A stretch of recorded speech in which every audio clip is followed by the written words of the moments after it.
Alaska, November 1947.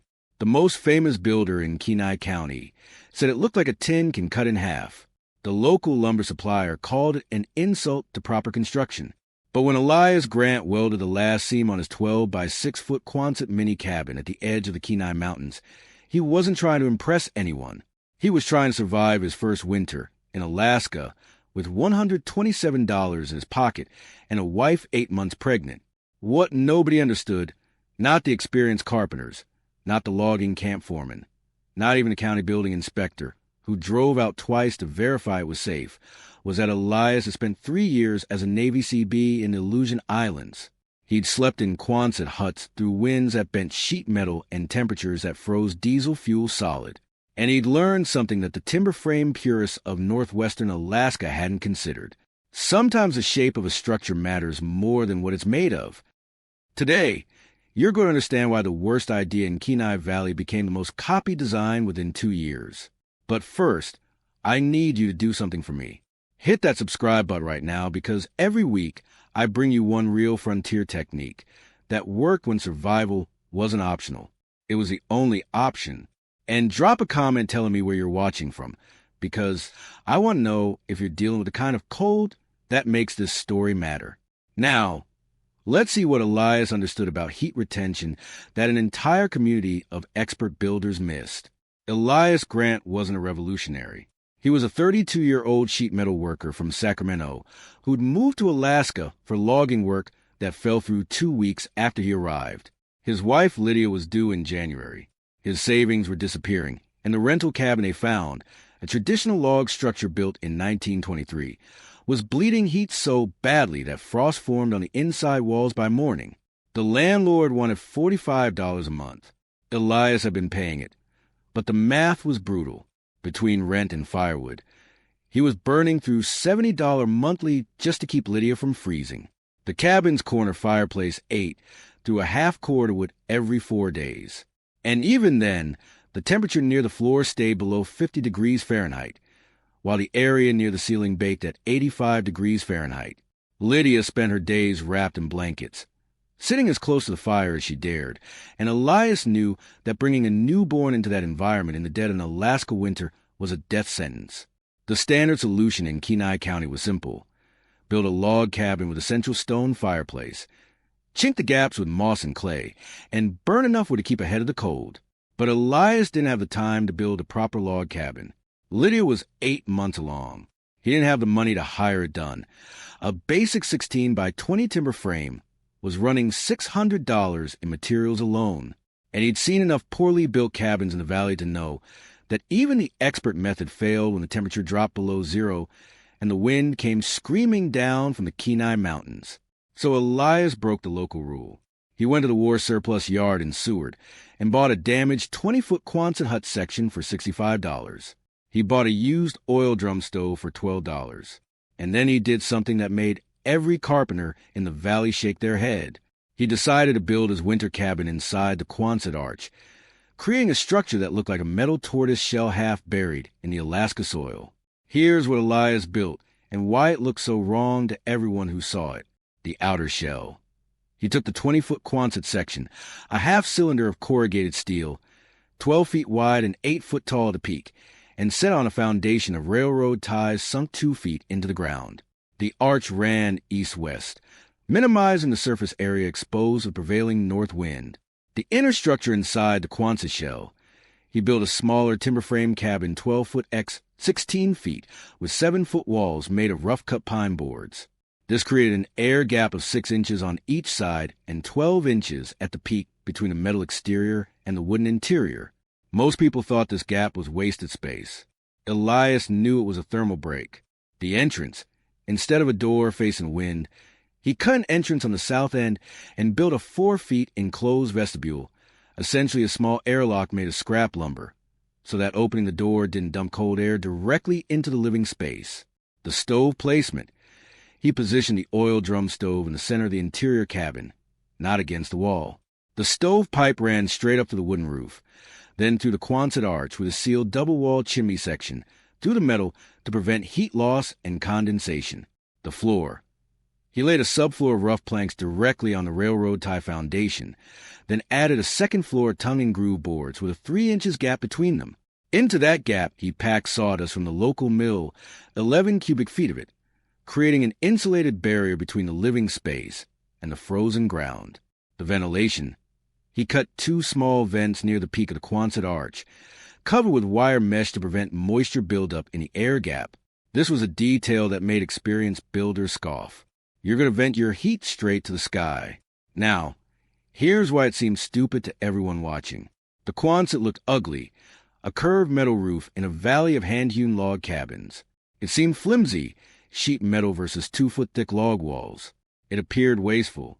Why build 2 structures when one would do? And the air gap seemed like a fundamental misunderstanding of heat. Heat rises, hack it. You're just trapping it in a useless space and then venting it outside. But Elias had thought through every detail. The air gap wasn't trapping heat. It was stopping conduction. The metal exterior, while thin, reflected radiant heat back toward the wooden interior. The curved shape shed wind and snow load, without the structural weak points of corners and eaves. The sawdust floor insulation stopped the brutal ground freeze that made traditional cabin floors feel like ice. And the vestibule entrance eliminated convective heat loss that plagued every cabin with a door that opened straight into the living space. It was a system, not a structure, and systems are only proven under stress. Henrik Larsson had built 40 cabins in Kenai County. He'd worked as a finished carpenter in Spokane before the war, served as a construction foreman at a logging camp, and now ran a small crew building homes for the post-war population boom. When he heard that the new guy from California was living in a Quonset hut, he drove out to see it for himself. What he saw made him angry.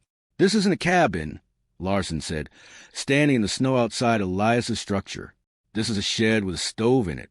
You're going to cook yourselves, or you're going to freeze, or that metal shell is going to drip condensation until the whole thing rots from the inside out." Elias tried to explain the air gap, the thermal break, the sawdust insulation. Larsson cut him off. "Son, I've been building in this valley since before you were born. Metal don't hold heat. What stone does. You got no thermal mass, no radiant retention. And when that stove goes out at night, you're going to wake up to ice on your wife's pillow. And another thing," he pointed at the ventilation holes near the peak. "You're venting your heat straight outside. That's not smart. That's suicide." The local lumber supplier who'd sold Elias the pine boards for the interior cabin was even more direct. "It ain't a home. It's a piece of army trash. You should have built it right or not at all." At the post office, at the general store, at the gas station in Kenai, the verdict was unanimous. Elias Grant's Quonset was a foolish gamble, an ugly eyesore, and a dangerous place to bring a newborn. One of the logging camp foremen summed it up. "A real man builds with timber. That thing looks like cowardice wrapped in tin." Lydia heard the talk. She asked Elias quietly if they'd made a mistake. Elias looked at the oil drum stove, glowing red, burning a quarter of what their old rental cabin had required, and said, "We'll know soon enough." December 1947 hit Kenai County like a geological event. On December 18th, a high-pressure system stalled over Alberta and pushed Arctic air south through the Rocky Mountain Trench. By December 20th, the temperature in Kenai had dropped to minus 23 degrees Fahrenheit. By December 22nd, it was minus 31 degrees Fahrenheit, and the wind was blowing steady at 18 miles per hour with gusts above 30. The cold didn't just arrive. It settled in and refused to leave. For 8 consecutive days, the temperature never rose above minus 10 degrees Fahrenheit. The snow was so dry it squeaked underfoot. Diesel engines wouldn't start. Water lines froze despite being wrapped in burlap. And in cabins across the valley, families burned through their firewood reserves at a terrifying rate. In traditional log cabins, the routine became desperate. Wake every 2 hours of the night to feed the fire. Burn greenwood because the season's supply was gone. Hang blankets over windows and doorways. Move everyone into the same room. Wear coats indoors. And still the cold crept in through the chinking, through the floorboards, through the gaps around door frames and window sashes. Henrik Larsson's own cabin, a beautiful 2-room log structure with a river rock fireplace, was consuming a full cord every 6 days. Despite burning constantly, The temperature near the floor stayed at 47 degrees Fahrenheit in the morning. His children slept in wool coats. His wife boiled water on the stove just to add humidity and warmth to the air. At Elias Grant's Quonset cabin, something different was happening. Stay with me, because what I'm about to show you is a number that dismantled an entire community's assumptions about cold weather construction. If you're not subscribed yet, do it now, because this is the moment that turned mockery into mastery, and you need to see how the math worked. On the morning of December 24th, 1947, Henrik Larsson drove out to Elias Grant's place. He wasn't checking on him out of kindness. He was genuinely worried that he'd find Lydia and Elias frozen to death inside a failed experiment. What he found instead ended the debate permanently. Elias opened the vestibule door in shirt sleeves. The interior temperature, measured by a simple alcohol thermometer hanging near the center of the cabin, read 71 degrees Fahrenheit. The oil drum stove was burning low, a small bed of coals barely glowing. Elias said he'd fed it only twice in the last 12 hours. The exterior temperature was minus 28 degrees Fahrenheit. Henrik did the math in his head. A 99 degrees difference between inside and outside. Then he asked a question that mattered. How much were you burning? Elias walked him to the woodpile. In 8 days of brutal cold, he'd burned through approximately 1/3 of a cord, roughly 43 cubic feet of mixed pine and larch. Henrik was burning a full cord every 6 days. The difference was staggering.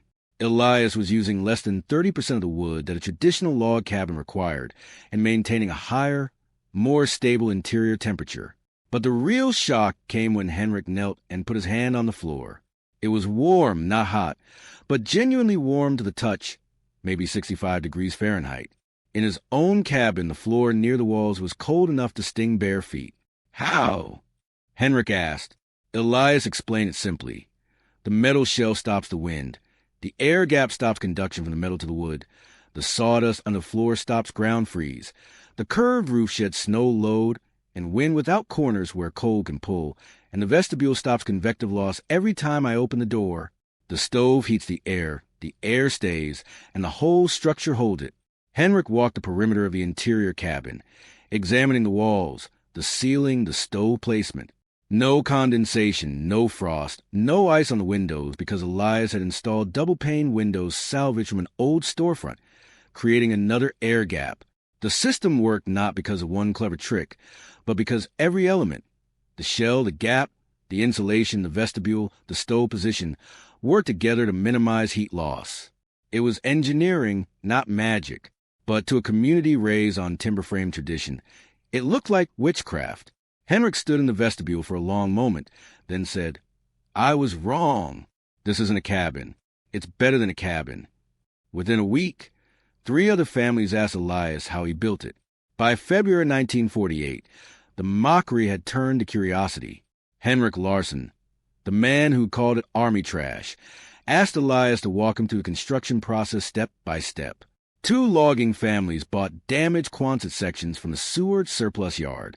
A trapper who'd been burning 5 cords would per winter asked Elias to help him design a hybrid structure, log walls with a Quonset roof and a sawdust-insulated floor.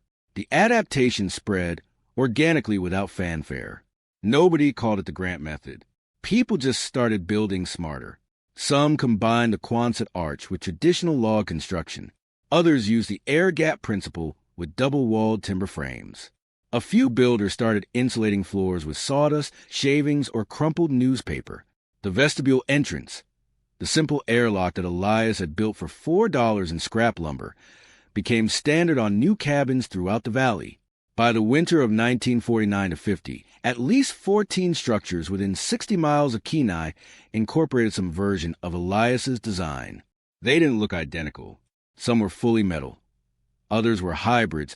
A few were additional cabins with Quonset insulation systems, but they all shared the same principle: minimize heat loss through multiple redundant barriers. The phrase that circulated through the logging camps and homesteads wasn't dramatic. It was practical. Grant wasn't being stubborn. He was being smart. And Elias stayed in that Quonset cabin for 4 more years. Lydia gave birth to her daughter Sophie on January 9th. 1948, in a room that stayed at 68 degrees Fahrenheit, while the world outside was 29 degrees below zero. They eventually built a larger home, a proper timber frame house with a full basement. But they kept the Quonset cabin as a workshop. It stood until 1967 when Elias finally tore it down to make room for a garage. The curved metal shell, the one that looked like a tin can cut in half, outlasted the mockery by 2 decades. Here's what Elias Grant understood that the expert builders missed. Survival isn't about tradition. It's about physics. A log cabin is beautiful. It's iconic. It's part of the American frontier mythology. But beauty doesn't stop conduction. Tradition doesn't create thermal breaks. And expertise built on decades of this is how we've always done it can blind you to a better solution, especially when that solution looks wrong. Elias didn't reject timber frame construction because he hated it. He rejected it because he couldn't afford it, and because he'd seen firsthand in the Aleutian Islands that a curved metal shell with proper insulation could hold heat better than a structure 10 times its cost. The Quonset wasn't pretty, but it worked. And when the temperature hit minus 31 degrees Fahrenheit and the wind screamed down from the Kenai Mountains, what worked mattered more than what looked right. The frontier teaches this lesson over and over. The people who survive aren't always the ones with the most knowledge. They're the ones willing to test their knowledge against reality and change their minds when the data comes in. Henrik Larsson was a master carpenter, 40 cabins, decades of experience. But he was humble enough to admit he was wrong when the thermometer read 71 degrees Fahrenheit inside a structure he called suicide. That humility, the willingness to say, I don't know everything, is rarer than technical skill. And it's the reason why frontier innovation didn't come from the experts. It came from people like Elias, broke, desperate, and willing to try something that looked insane because the correct method wasn't good enough. So here's my question for you, and I want you to answer in the comments. Which part of Elias' solution would you apply to your home today? The air gap, the vestibule entrance, the insulated floor, the central stove placement? Tell me where you're watching from, and what you'd build differently if you had a survival winter with $127 and a head full of ideas that everyone said wouldn't work. And if this story showed you something you didn't know, hit that like button and subscribe, because every week I bring you one more technique that the frontier proved the experts doubted and the cold hard math confirmed. The wisdom is out there. You just have to be willing to look foolish long enough for the data to come.